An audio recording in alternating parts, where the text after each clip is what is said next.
Welcome to Third Song In with Chris Derrickson and Tom Polachek. In this show, we return to discuss another top five. This time, we talk Wes Anderson.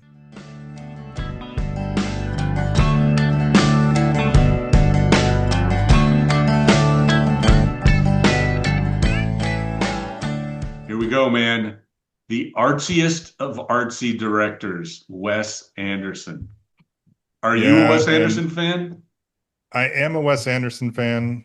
You may be shocked for when I tell you this, but I've not seen all of his films. So this is an episode where, once again, your knowledge of movies will outshine mine. But I'm ready to roll because I've seen enough of his stuff and like enough of it that I definitely have a top five. I will be curious how a fairly uninitiated, uninformed fan like me will compare, how my list will compare to your top five. Because I Yeah, think you've seen every single one of his damn movies. I have. He's like Tarantino, though. He hasn't done that many, actually. He's done 12 feature films, and Tarantino has done roughly the same number, I think, something like that. And it's funny that those guys are considered the kind of the pinnacle of, and I'd say they're roughly the same generation. Tarantino might have started a little bit earlier than Anderson. They might be like a 5 year gap between them or something like that.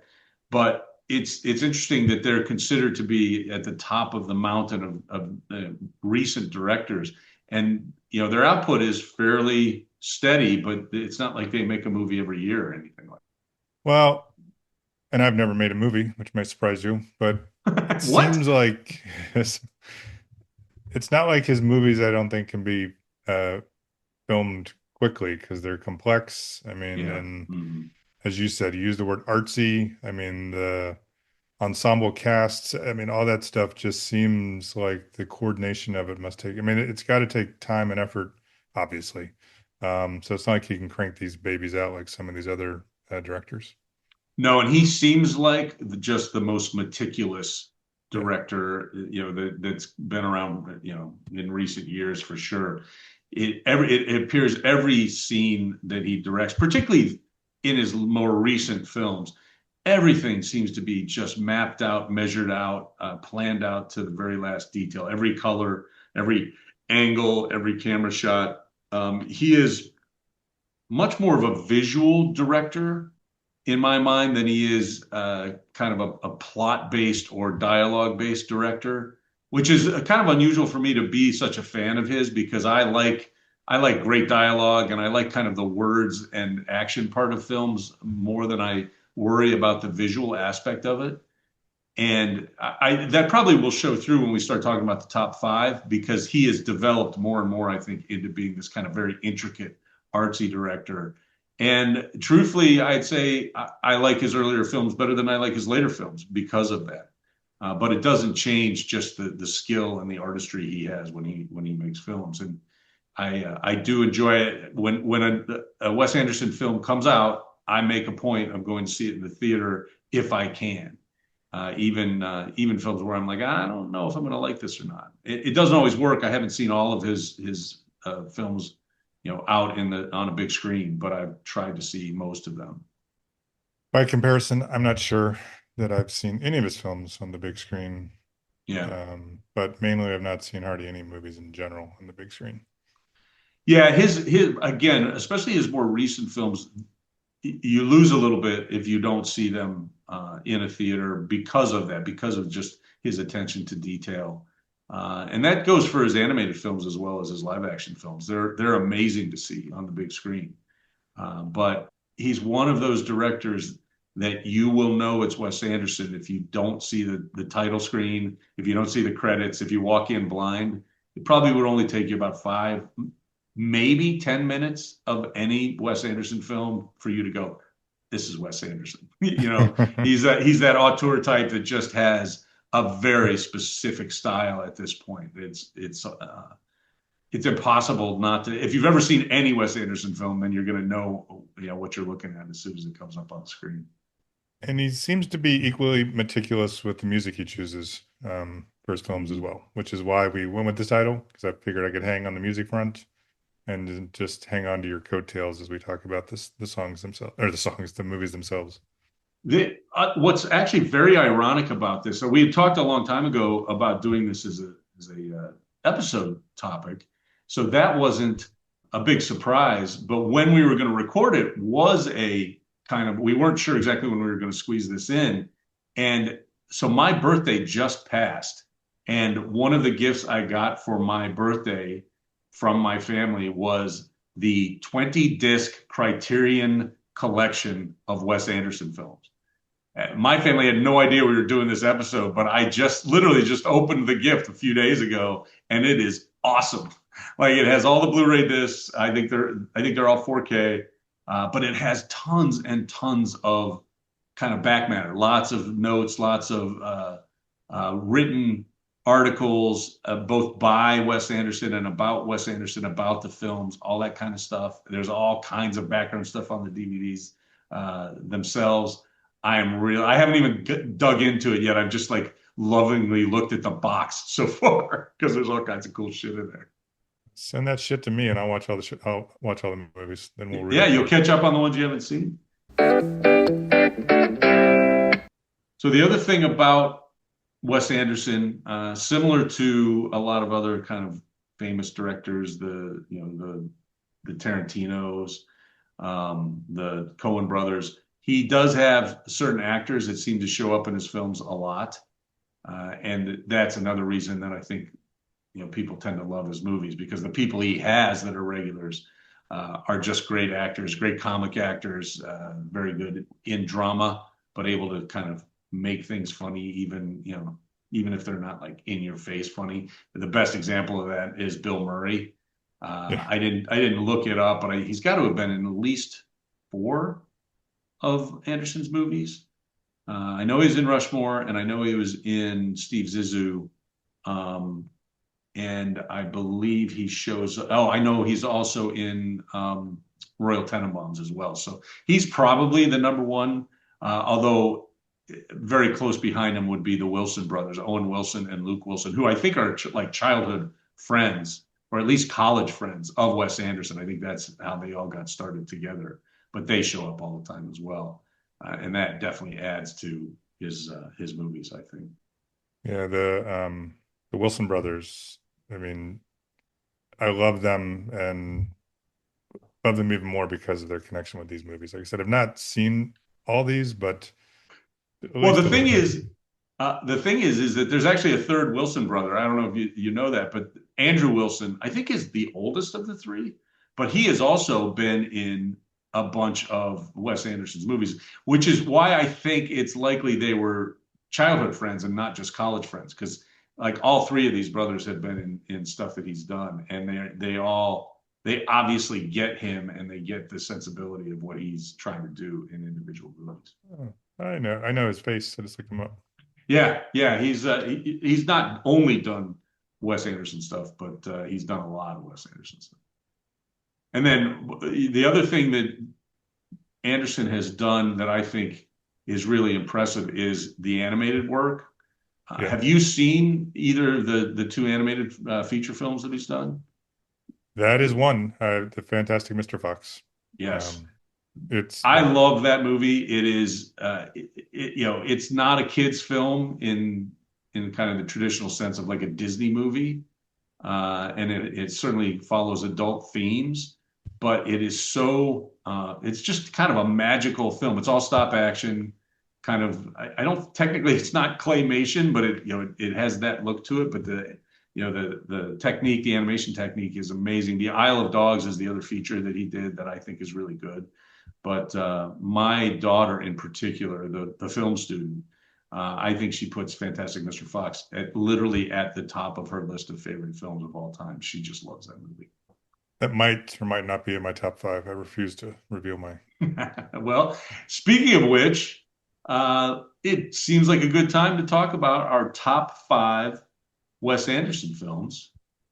And as we've been trying to do when we don't have a guest on the show, we've been putting together our list, calculating with very complicated math and computer formulas the third song in top five.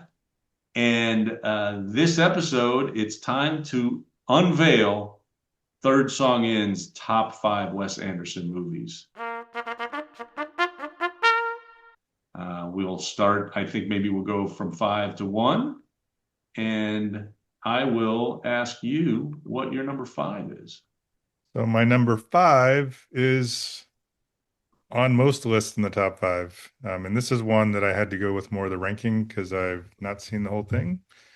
But the Grand Budapest.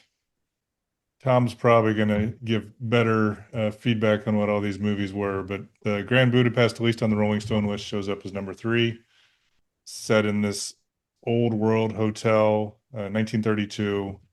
Just very classic Wes Anderson film. And that's all I got. Yeah, I saw a bunch of lists online that listed as number one. I Yeah. think Esquire has it as the number one Wes Anderson film. It strangely did not make my list. And part of that, I think, is because I think that was the beginning of him really, really kind of almost over calculating every scene. Every scene, visually, it is a beautiful film. And there's some great acting, and it can be very funny. The story's a little complicated, but I think he pulls it off pretty well. But that was the point where I felt like he changed his focus from the story that he was filming to just what it looked like. Hmm. And particularly after that, I think that happens even more and is more pronounced. So this was kind of to me the beginning of that part of his career, and it's the part of his career I don't like as much compared to his early work. But that may just be the grousing of an old man too. So And I mean, the main part that I remember, because again, I haven't seen the whole thing. I love Ralph Fiennes. I thought he was great in this. He's a great yeah. character.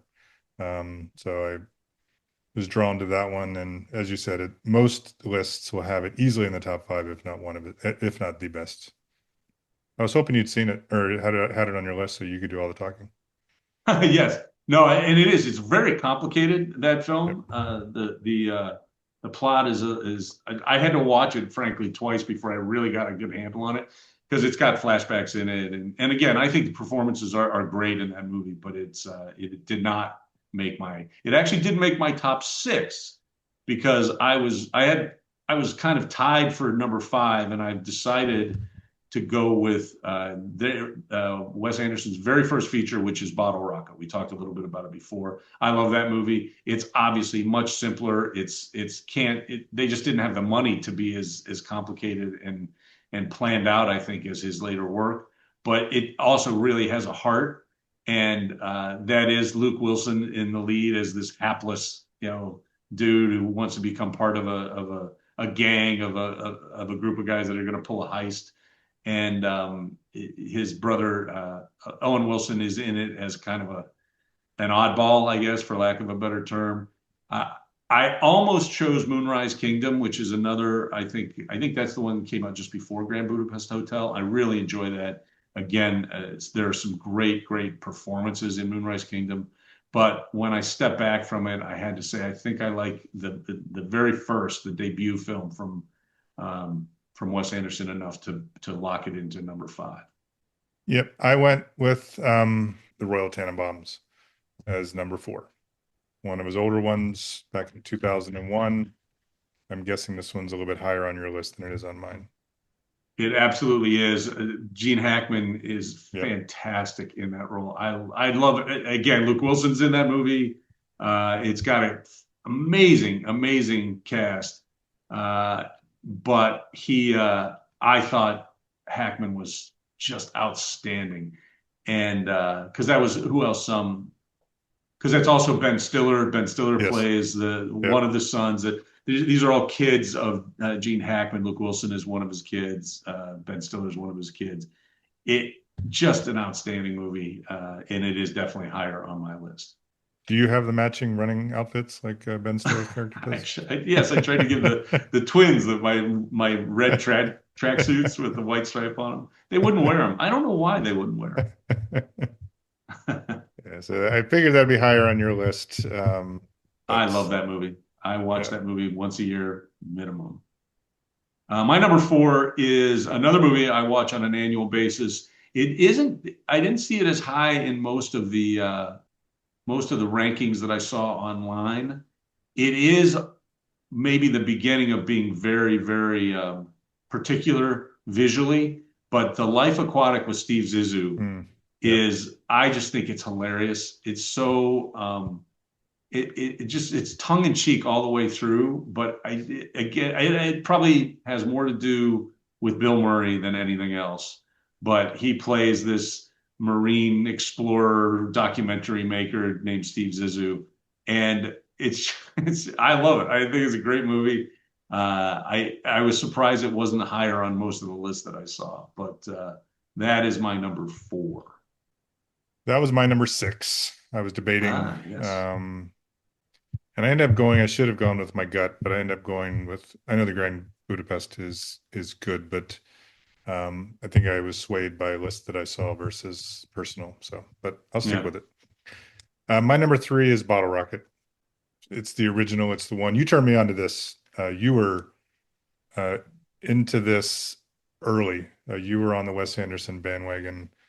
You were an early adopter, let's say, and you got me to watch it. I don't remember the story behind it, but I distinctly have that connection between you and Bottle Rocket, and so and that's just stuck with me. And it's on. It's usually further down on many of the lists, but I think it has all the beginnings of what made Wes Anderson great. But she says a little simpler, and it was hilarious. It was a really really good movie. So that came out in 96, which is, it was right around the middle of the 90s where I started to really appreciate independent film. And Yeah, he was one, at that point, he was one of those independent filmmakers that you could read about in the magazines, this up and coming guy, because this was, as far as I know, his first feature, but I think he had kind of made a splash with some short films and some other stuff. And yeah, as you said, it just, in some ways, I think Bottle Rocket has as much heart as any film he's ever made, and that yeah. really shines through. And again, it has a lot to do with the performances, and it was much more low budget than anything he made afterwards. But yeah, it deserves to be in the top five, in my opinion. And I'm not sure if that's what introduced the world to the Wilson brothers, but that's the one that I Yeah, remember about them. Yeah. I don't ever remember seeing them before that. I'm sure they were like on TV sitcoms or what have you, but that was when you realized that they were going to be around for a while, I think. Yeah. My number three is the animated film I talked about before, The Fantastic Mr. Fox. I love that movie. My daughter will be furious with me that it's not number one on my list, but I I've already talked about it. There's not. It's a must-see film as far as I'm Yep. concerned. Well, let's just, get past any drama. My number two is the Fantastic Mr. Fox. So Anna should like me a little bit more than you because I have it Yeah, slightly closer to number one. And I do remember watching it.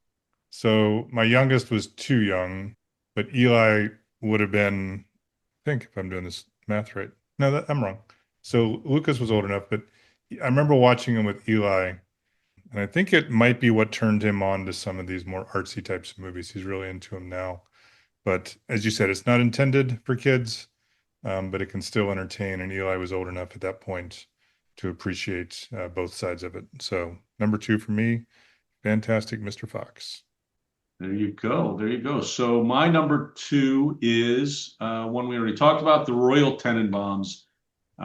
Again, amazing performances, amazing. Maybe in terms of like wide release and popularity, it does show up, I think, first on a lot of lists, and it is classic Wes Anderson. Again, not so meticulous, even though the visuals, you'll see scenes where you can just tell, he drew everything out because he's a guy who does storyboards and basically draws every single scene in meticulous detail. And this was, I think, the first film where you could feel that as you watched it, but it wasn't overbearing.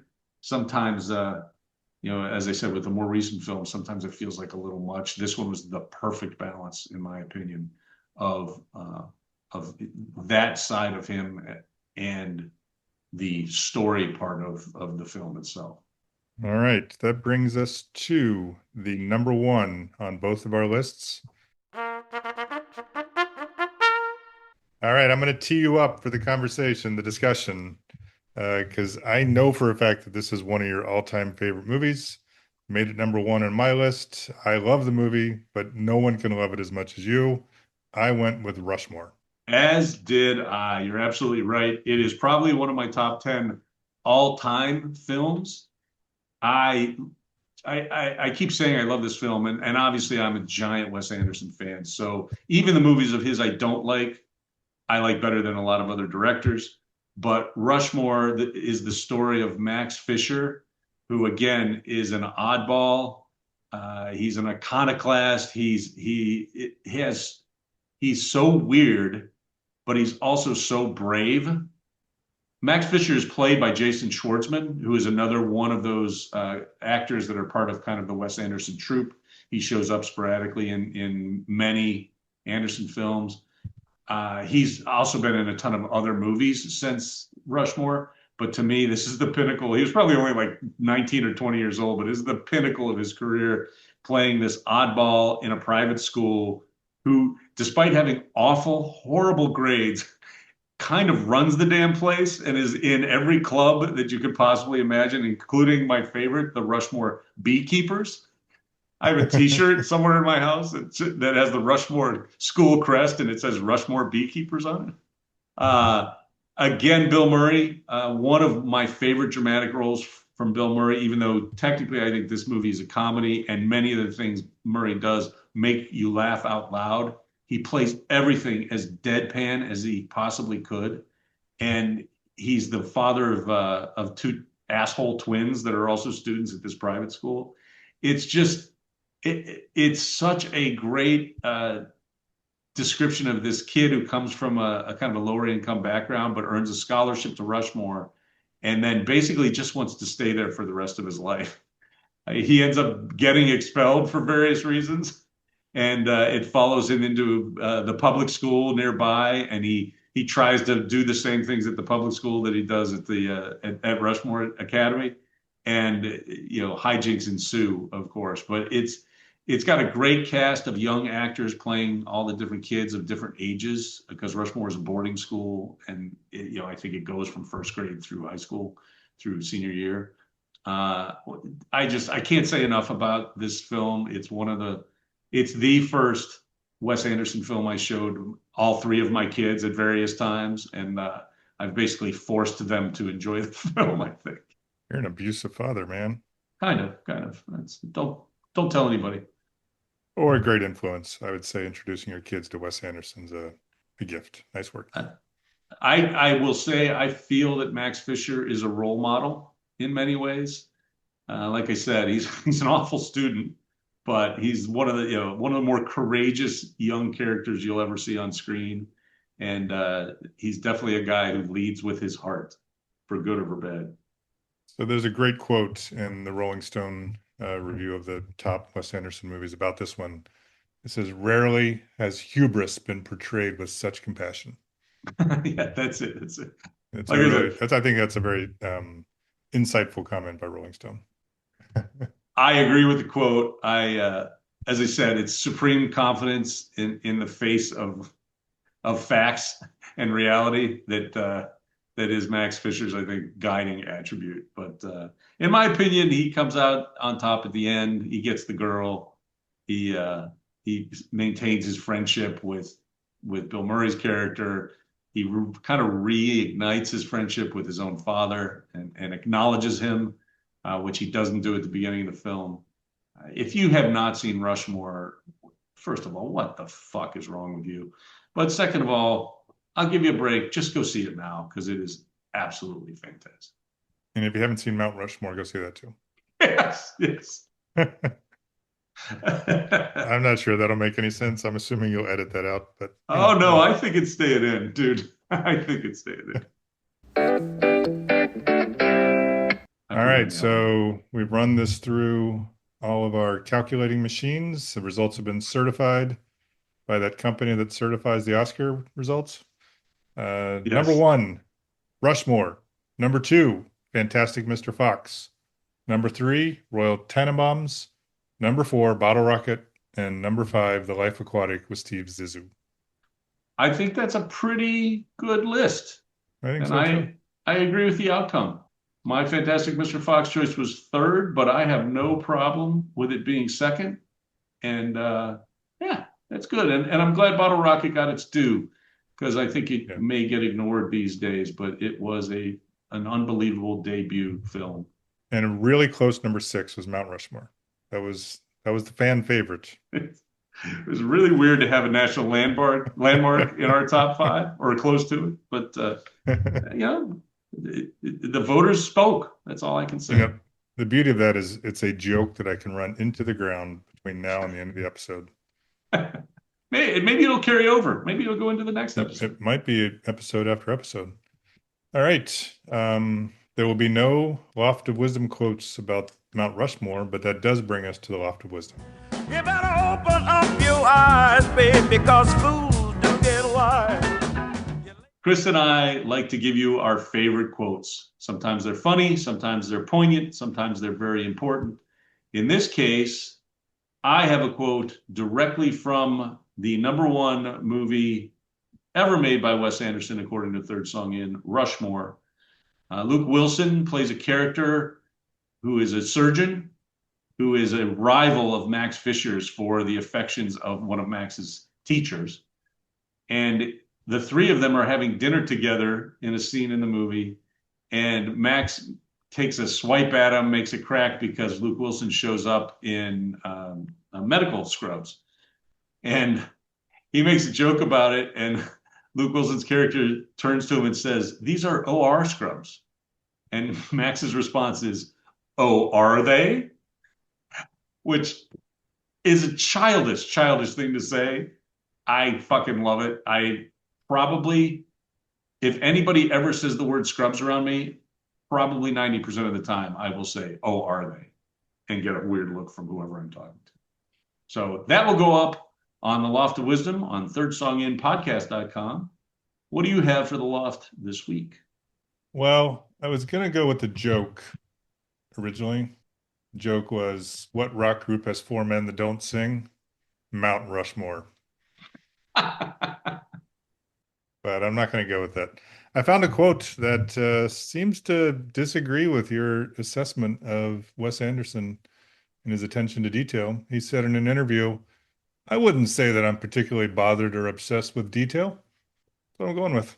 Yeah, the fact that he had to say that probably indicates there might be a problem. I was going to say, and he probably asked them to redo that particular take like 50 times. Hold on, maybe He, I should say detail first, and right. then Yeah, he can say what he wants, but and listen, it's amazing. I mean, he's turned what may be just OCD into a multi-million dollar career making fantastic films. But I would say, maybe obsessed is the wrong word, but he is definitely very careful about what he puts on the screen. yes, indeed. All right, I thought I had a little fun disagreeing with you through Wes Anderson. Yes, that's Um, great. that will bring us to post facto. It's a mistake. It's a mistake. Post facto is where Tom and I, mostly Tom, will correct mistakes from previous episodes. For me, it's completing thoughts because I just sometimes stop mid-sentence, or we'll just give an update on something that we mentioned in a previous episode. That's more the case of what we're doing here. What you got, Tom? Yeah, so I'm just happy to report that we recently received an email, which came to thirdsongin@gmail.com from what appears to be a brand new listener and a listener who has a connection to my college football career. Probably more than a year ago, we talked about a piece of advice that my first college coach, Fred Remy, gave me at the end of my freshman year.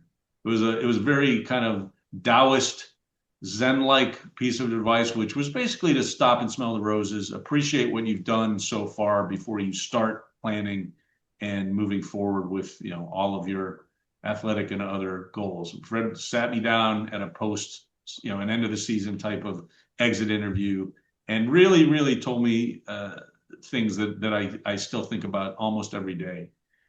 So his daughter, Stacy Remy Fitzhenry, must have just recently heard that episode and sent us an email, very, very sweet email, telling me that there was an article about her father when he passed away in 2010. And her mom was quoted as saying that probably his favorite part of his coaching career was coaching at WashU. And Stacy's opinion was it probably had a lot to do with moments like the one that I had with him, which was really nice to hear from her. Really made me feel good. She also mentioned that Fred was a great dad and granddad to her kids, which I absolutely could see. I felt like he was a very fun-loving guy. I just wanted to take this moment on post facto to thank Stacy for her comments, for reaching out to us through the email. It was really nice to hear from her about her dad. Yes, and I want to extend my thank you as well to Stacy. We encourage folks all the time to reach out to us by email or through our website, and we're grateful that Stacy did, and especially with such a heartfelt message. It was great. All right, mine is not nearly as heartfelt, but it's still fun, I think. I went to a concert just about a week ago. I thought I was going to Arts Fishing Club as the headlining act at a little club near us called Cat's Cradle. Great place to see concerts, very old school. There's like 3 chairs in each. They have two listening rooms, a bigger one and a smaller one. This one is in the smaller room. Arts Fishing Club is listed in bigger font, so I assume they were headlining. And when we got there, it turns out they were the opening act. Still entertaining as hell. The lead singer is one of the most charismatic. His voice, he can go up and he's all over the place between, sort of more pretty singing to just wailing and screaming, and he did a lot of that as well. They started out as a little bit more of an Americana type of band, progressing towards much more of an alternative, rocking type of band. Their drummer, I swear to God, he must wake up sore every morning. He is insane, nonstop during the show. Highly entertaining. And the fact that they were the opening band was awesome because Tom just turned 60 and I'm gonna turn 60 real soon. And Wednesday night concerts aren't quite the same that they used to be. So I expressed disappointment to my wife that they were the opening act, and she's like, "This is great. We can actually get home early." So Yeah, we no did kidding. because I I'm did with not her. like the headlining band at all. But during the concert, the lead singer announced to the crowd, which was a sold out crowd, still a small crowd, but every space was filled, that their goal was to perform at Red Rocks, to headline at Red Rocks. And they needed the help of their audience. So they asked all of us to tell 8,000 of our closest friends about them. And they thought that that might get them to where they need to be. So I'm telling you, our listeners, please check out Arts Fishing Club. It's well worth the listen. I think they're one of the best upcoming bands, highly mature, very seasoned, I feel like, they're very tight. And you don't see that. I saw it after them, a band that I didn't think was tight at all, entertaining, but not nearly the level of maturity I thought. And Arts Fishing Club is there. Go check them out. Yeah, and you just informed me that they're playing in the city of Chicago in June. So I am planning to go see the show. They are listed as the headliner, but I have a feeling I may be in for a little bait and switch, and I will be perfectly happy to go home a little early. But Yeah. I'm really excited. I've listened to a lot of their studio work based upon your recommendations, and I'm looking forward to seeing them live. They do have some live music out there. I think they have a live version of Just the Way It Is, which is the song that I'm currently listening to. I think that's on their latest EP. That's what excited me even more. They sound great. His voice is all over the place. I was a little afraid of how they might sound live, but they were good, really good. Yeah, awesome. Awesome. Well, our next segment is staff picks. Just around the corner from you. Staff picks is where Tom and I will make recommendations of new things, music, books, film, TV, either stuff that's recently been released or things that we have very recently found out about. It could be old in that case, but it's new to us. What you got, Tom? I have a single that I want to recommend that was recently put out by our prior guest, Ike Riley, along with his son, Shane Riley. Shane and his 2 brothers have been playing with the Ike Riley assassination for the last few years. I just saw them live not too long ago. And we got to talk to Ike quite a bit about his family and having his sons sing and play with him, and he's really been getting a kick out of it. Shane is the oldest of the Riley boys, and he is writing music himself. And Ike is putting out a new album with the band, but Shane Riley has written, I believe, half of the songs that will eventually come out on that album. They've been releasing singles every few weeks or so, and the most recent single to get released is "We Better Get Packed," and it is kind of a classic Ike Riley assassination song, but it definitely has a Shane Riley feel to it. I've now heard two or three of his songs. I've actually probably heard four or five live. And he's a songwriter that I think is eventually going to rival his dad.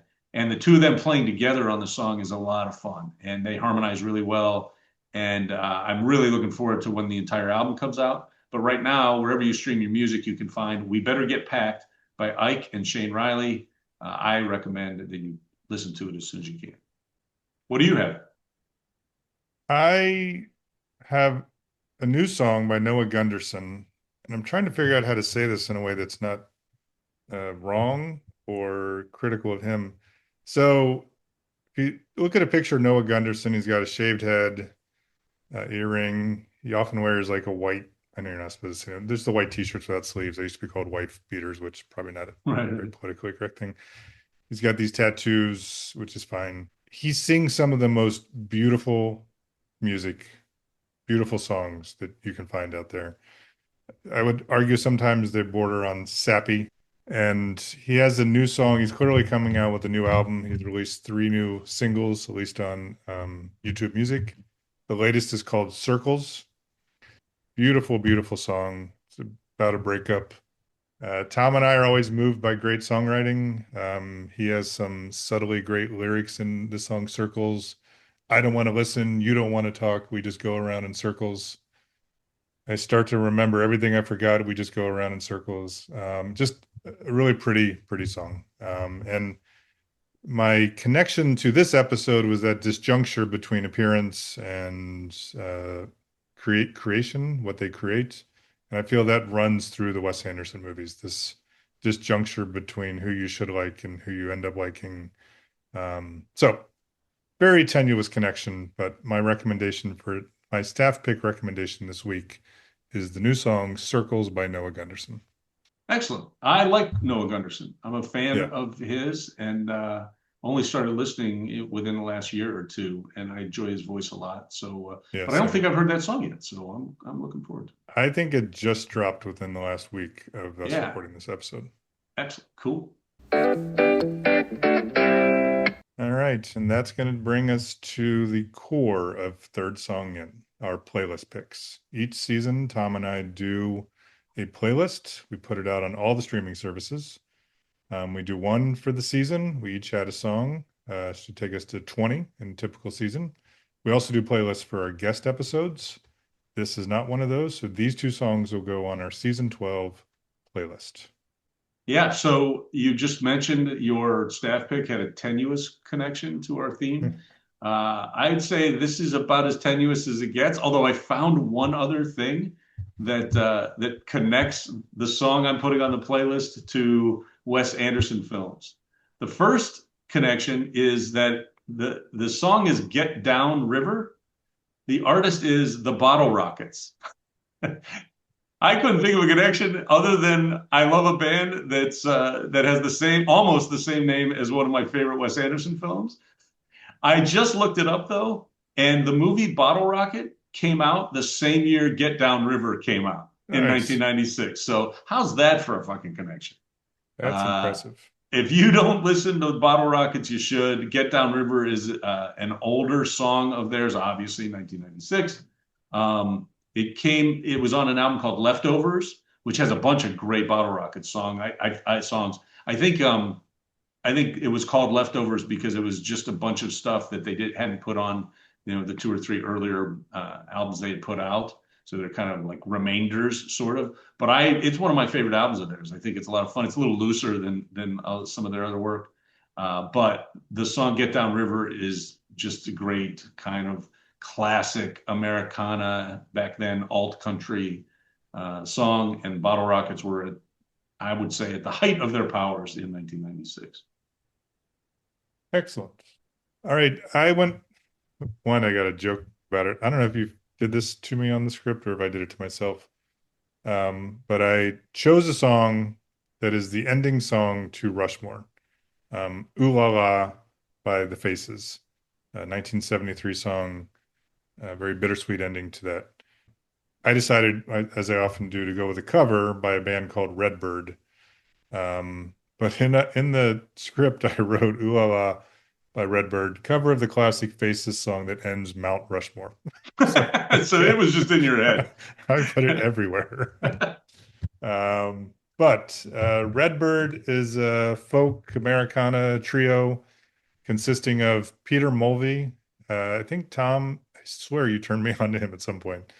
Chris Delmhorst and Jeffrey, I think it's Foucault. Jeffrey Foucault and Chris Delmhorst are married. They did a fantastic cover of Ooh La La on their live album from 2011. It's called Live at the Cafe Carp. So direct connection to the Wes Anderson theme, just with a little bit of a cover. And I think it's one of the better covers of that song. It really is. And what's crazy, when we were off mic before we started, I told you that my family and I, we're all together for about a week. And in fact, my daughter leaves later today. But all five of us, it was kind of rainy and the weather was weird out. And we went to dinner and then we were just driving around the area. And my son Jake was sitting in the front seat because he's on crutches right now and he was DJing. And one of the songs that he played was Ooh La La by Redbird. And Nice. I leaned forward to read it. I was like, I love this version of this song. I said, this is the one that you turned me on to, right, Jake? And he goes, I think so, no. yeah. He says, no, you dumbass. He says, you told me about them. And I was like, where did I hear about them? And now I remember it was because of you. So I am telling you, not 12 hours ago, I was listening to that song. I had no idea you were picking it for our playlist. It is a great version of a song. I've heard probably 3 or 4 versions of that song. Yeah. It seems to be a song that brings out the best in everybody. County Crows does a great cover of it. Yeah. The Faces obviously did it fantastic the first time around, but I agree with you. I think Redbird might be my favorite cover of that song. And it was the perfect ending to Rushmore. Perfect way to end this episode. Yep, we talked over each other, which is another perfect way to end the episode because that's all we do. So that'll bring us to the end of this episode. And Third Song In is recorded in Chapel Hill, North Carolina, and Joliet, Illinois.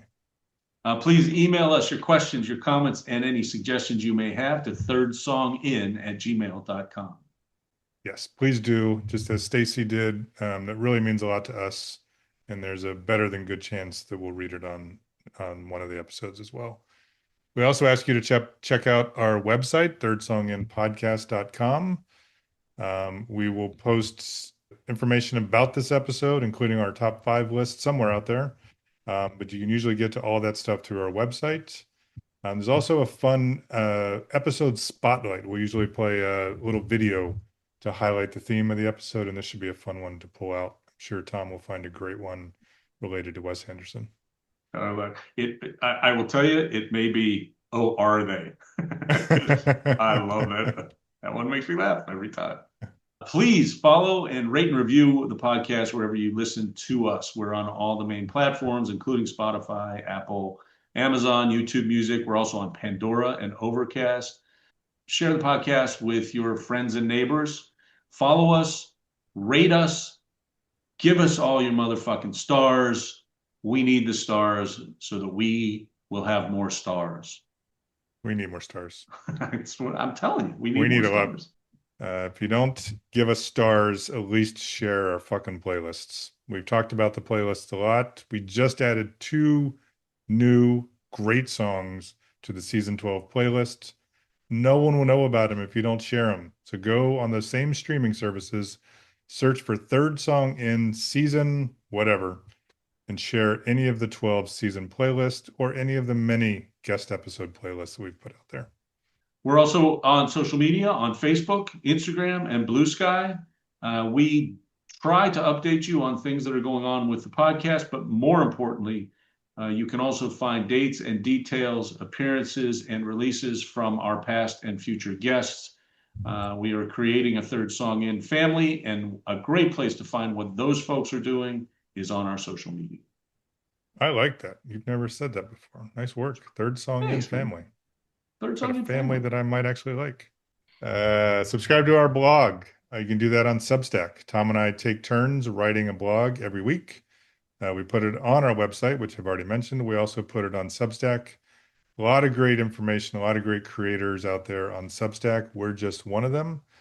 And if you subscribe to Third Song In on Substack, you can get the latest blog in your inbox every Friday morning. What a great way to start the weekend.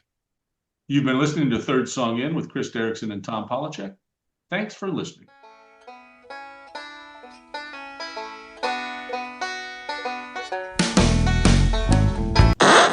If I could talk, it'd be a good thing. It's sort of a requirement for a podcast, I think. Well, until we go visual, I guess. Yeah, it's otherwise. Even then, it'd be helpful if you talked. I suppose.